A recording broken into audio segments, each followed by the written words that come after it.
Thanks for joining us. I'm Lorelei Shamayo. This is BEPC. We're a Washington State nonprofit. We have monthly events and speakers, and we also have our expo on June 29 this year. So we interview our speakers so you get a chance to know people before you come to an event. And this in April, we're going to have Wanda Buckner share her work. And so Wanda, please introduce yourself and tell us a bit about what you'll be sharing. Oh, hi, Lorelei. Well, I wanted to talk this time about the nature of consciousness. It has really changed over the last 500 years and even over the last 100 years. I mean, now I look on my computer and they show bots, artificial intelligence bots, that are reconstructing their bodies and to cover the terrain faster and coming up with ideas that the scientists and the ones who design them might not have thought of because they're very original. And so it's like, are they conscious? And then one day I was doing a reading for a woman in another state, and her house talked to me. And yeah, and I'm used to animals talking to me, trees, but her house said, my feelings are hurt.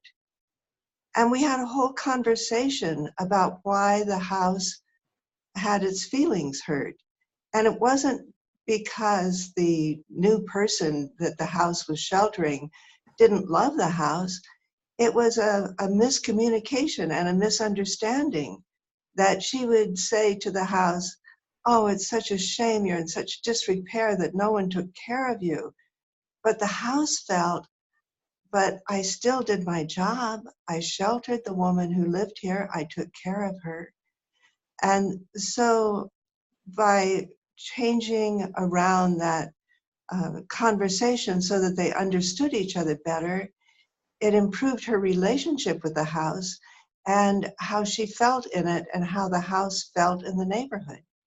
We are in relationship with everything in our environment, not just living things, not just the rocks and the crystals, but the keys that we start the car with. The car. I bet you could name your car. Did you? I personally haven't named my car. No, I think I've never actually named a car. And I have a new car that's in my life now too, and I've not thought of that. Yeah. Yeah, well, do you talk nice to it? I did just the other day. I talked to it for the first time. I haven't actually talked to it much. I see it. It's sitting outside my window right now. Yeah. Covered in And snow. Mm. and your car will answer you back.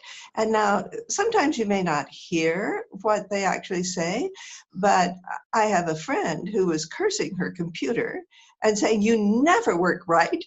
And the Oh, computer stopped right like that. Yeah.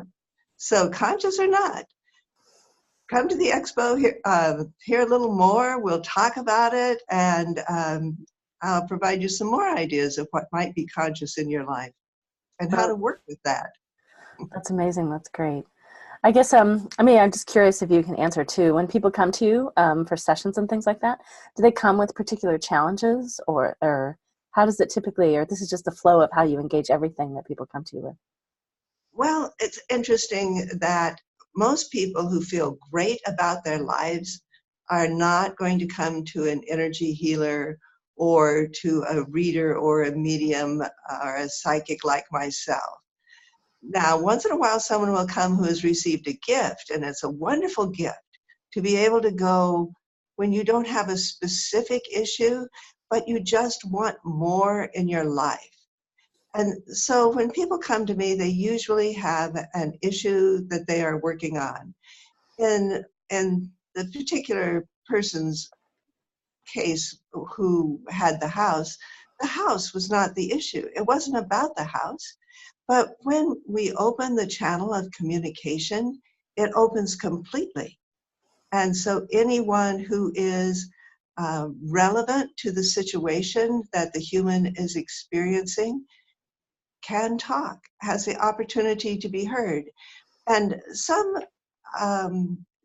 not everything comes across as words.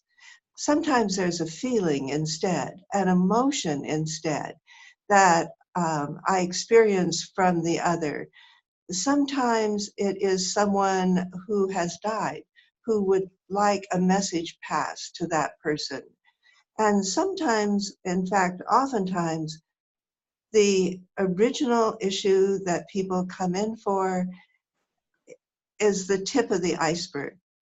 After my husband died, I had energy work, and I would go in. I was learning myself, and so I participated in a practice group. And I would be asked, well, and what would you like to work on tonight? And I'd say, oh, my neck hurts a little. And they would put their hands on me, and I would cry. Tears would run down my eyes. I just could not say that I was in such deep grief, but I could say my neck hurt. And so we work with what is in front of us as well as what is not in front of us. Yeah, lovely. Oh, well, so all of you listening and watching, come see Wanda. She speaks on April 15th, a Monday at 5:30 p.m. we meet, and her talk is from 6 to 8. We meet at Denny's in Kent. It's at 1246 Central Ave North in Kent. We look forward to seeing you, and it'll be great to see you, Wanda. Thank you. I look forward to it.